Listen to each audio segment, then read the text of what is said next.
Assalomu alaykum, hurmatli kuzatuvchilar. Bu yangi obyektimizni ham topshirishga harakatdamiz, xudo xolisa. Hozir qilingan ishlarni sizlarga ko'rsatib o'tamiz. Bu koridorga kiryapmiz mana. Uzun koridor. 8 metrlik. Kirganimizda mana 10 qo'lda hol bo'lyapti. 9 metrga 4,5 metrlik bemalol o'tirib, bu chekkalarga ugaloglar qo'yilsa, bemalol o'tirib, bitta katta oila o'tirib ovqatlansa, bemalol dam olsa bo'ladigan xona. Bu holning oldida oshxonamiz mana. Oshxonaga samoxod aynalgan radiator ham qo'yib ketildi. Bu oshxonamiz ham bemalol 4,5 metrga 3,5 metrlik katta oshxona bo'ldi.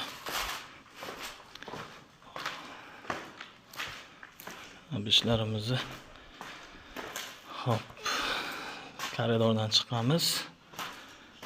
Evet, mana birinchi chap qo'lda kattalarning spannisi.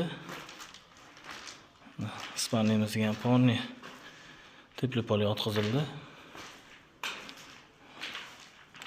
Abetga rovni tagiga radiator ham qo'yiladi.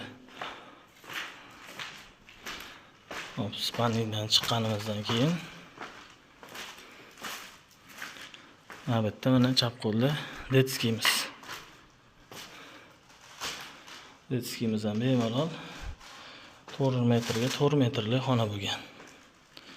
Bularning общий jamlanmasi mana shu yerga yig'ilgan. Hop, koridorimizning oxirida mana anadan kirib keldik. Birinchisi mana spanni kattalarga, ikkinchi detski mana bu yerda hol ovqatlanishga kiriladi. Bu yerda keyin koridorning oxirisida sanuzelga kirilyapti, koridor bor. Boshlanishida bu chekka kira mashina tushyapti. Bu yerga rakvina tushadi. Xo'p.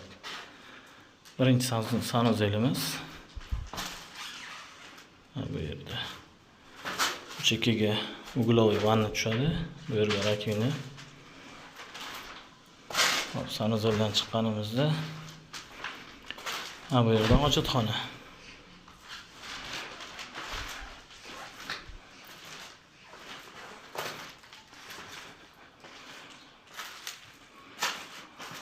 Hozir yana bitta mehmonxonamiz.